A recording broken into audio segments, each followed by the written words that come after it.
ये जो पिक्चर ली गई है रेस्क्यू ऑपरेशन करते हुए, उसमें आप साफ देख सकते हैं कि लाइट हाउस का कीपर किस तरह तूफान से घिरा हुआ है। अगर ये तूफानी लहरें पूरी तरीके से लाइट हाउस को कवर कर लेती तो इस कीपर की जान को खतरा भी हो सकता था। लेकिन ये सब जानने के बाद क्या आप में हिम्मत इस जॉब को करने की? अगर हर महीने आपको 1 करोड़ रुपए दिया जाए एक लाइट हाउस को गार्ड करने का, आपकी जॉब सिर्फ ये है कि लाइट हाउस के टॉप पर एक लाइट है, आपको उसे बंद नहीं होने देना। सिर्फ इसी काम के लिए आपको एनुअली 1.2 मिलियन यूरोज दिए जाएंगे, जो कि आज की डेट में इंडिया के लगभग 11 करोड़ रुपए बनते हैं। लेकिन फिर भी इस जॉब को करने के लिए कोई तैयार क्यों नहीं है, और आप भी मना ही करेंगे जब आपको असल हकीकत का पता चलेगा। चलिए देखते हैं।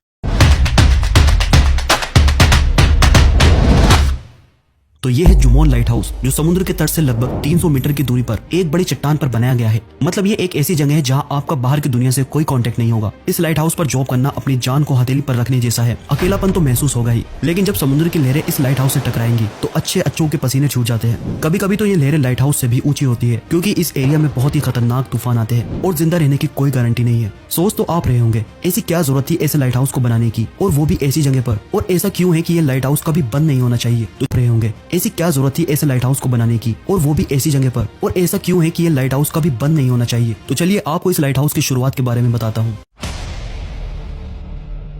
पुराने जमाने में जब लंबे सफर के लिए न रोड होते थे न ही गाड़ियां, तो पानी के रास्ते से सफर किया जाता था। कैप्टन मार्सिया बहुत ही जबरदस्त सेलर थे। सेलर उसे कहते हैं जो समुद्र में जहाज या नाव चलाने का काम करता है। जहाज या नाव को नेविगेट, ऑपरेट और उसकी देखरेख करने में माहिर होते हैं। कैप्टन मार्सिया अपने खतरनाक समुद्री सफर के लिए जाना जाता था। इसके साथ एक इंसिडेंट होने वाला था। शिप जो पहले के जमाने में लकड़ियों की हुआ करती थी, तो उस रात कैप्टन समुद्र में बहुत ही अंधेरी वाली जगह से गुजर रहा था। पानी के नीचे बड़े बड़े रॉक्स आ गए, जिसकी वजह से उसकी शिप में सुराख हो गए और वे उलट गई, और कैप्टन को बहुत ज्यादा नुकसान हो जाता है। सिर्फ 1888 से 904 के बीच में यहाँ 31 शिप्स डूब गई थी। लेकिन जो सबसे बड़ी ट्रेजेडी हुई वो थी 1896 में, जब ग्लेसगो में एक शिप एसएस ड्रूमॉन्ट कैस्टल डूब गई, और इस एक्सीडेंट में 250 लोगों की जान चली गई, जो कि बहुत ही बड़ा हादसा था जिसने सबको हैरान और परेशान कर दिया था। इस एक्सीडेंट के बाद कैप्टन ने सोचा कि इस प्रॉब्लम का कोई ना कोई सोल्यूशन तो जरूर होना चाहिए, ताकि इस खतरे को पहले से ही देख सके और इस प्रॉब्लम से बच सके। दूसरी तरफ अगर ओशन को देखे तो आपको पता है कि ओशन कितना बड़ा है, और दूसरी तरफ अगर ओशन को देखे तो आपको पता है कि ओशन कितना बड़ा है, और सिर्फ पैसिफिक ओशन का नाम सुनते ही लोगों को पसीने आ जाते हैं। समुद्र अर्थ का टोटल 70% हिस्से को कवर करता है, जो डिवाइडेड है 4 ओशन में, अटलांटिक, पैसिफिक, इंडियन और आर्टिक ओशन। सबसे बड़ा ओशन पैसिफिक ओशन है। ये इतना बड़ा है कि जमीन का ड्राई एरिया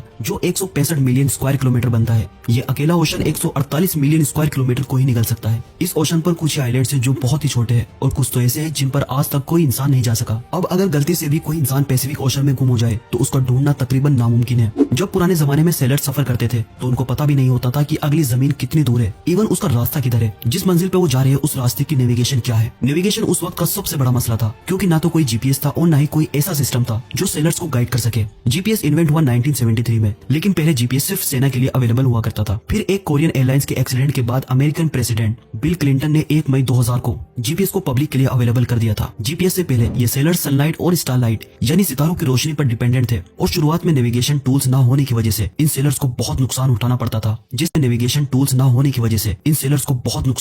था। जैसे कैप्टन जॉन एलिस एक बहुत ही बड़ी प्रॉब्लम में फंस गए। उस रात जब अचानक सितारों के सामने बादल आ गए तो रोशनी बिल्कुल खत्म हो गई। उन बादलों के साथ ही समुद्र में तेज तूफान भी आ गया, जिससे ये लोग रास्ता भूल गए, और जब सुबह हुई तो इनको पता नहीं लग रहा था कि जाना किधर है। खाना पीना खत्म हो गया था। क्रू मेंबर्स भूख और प्यास की वजह से मरने लगे, क्योंकि समुद्र का पानी वो पी नहीं सकते थे, क्योंकि ये पानी पीने के काबिल नहीं होता। तो काफी लंबे अरसे के बाद उनको जमीन नजर आई और उनकी जान बच सकी। अब दुनिया के सबसे बड़े लाइट हाउस की शुरुआत होने वाली थी। इजिप्ट में मेडिटेरियन सी के साथ था एंशिएंट सिटी ऑफ अलेक्जेंड्रिया। इसका किंगडम उस टाइम ट्रेड कल्चर के लिए प्रॉपर हब था, लेकिन इस किंगडम के लिए सबसे बड़ा मसला था इसकी लोकेशन। अगर आप इस पिक्चर को गौर से देखें तो शहर के किनारे पर जाने के लिए यहाँ से गुजरना पड़ता था, और इसके साथ में देखें कि कितने सारे पत्थर है। जब ट्रेड करने वाली शिप रात के वक्त यहाँ से तेजी से गुजरते तो ये पानी के नीचे मौजूद नोकदार पत्थरों से टकराती थी और डूब जाती थी, और इनके कार्गो भी डूब जाया करते थे, जिसकी वजह से इस किंगडम को बहुत ज्यादा नुकसान हो रहा था। किंग टॉलमी ने अपनी किंगडम की मेरीन रोड की सेफ्टी के लिए उस टाइम के एक्सपर्ट और ब्रिलियंट आर्किटेक्ट सोस्ट्रेटस और सिनिटस इन दोनों को बुलाया और उनसे इसके सॉल्यूशन के लिए मदद मांगी, और दोनों ने मिलकर बहुत ही जबरदस्त प्लान बनाया, और ऐसे ही दुनिया का पहला लाइट हाउस बना जो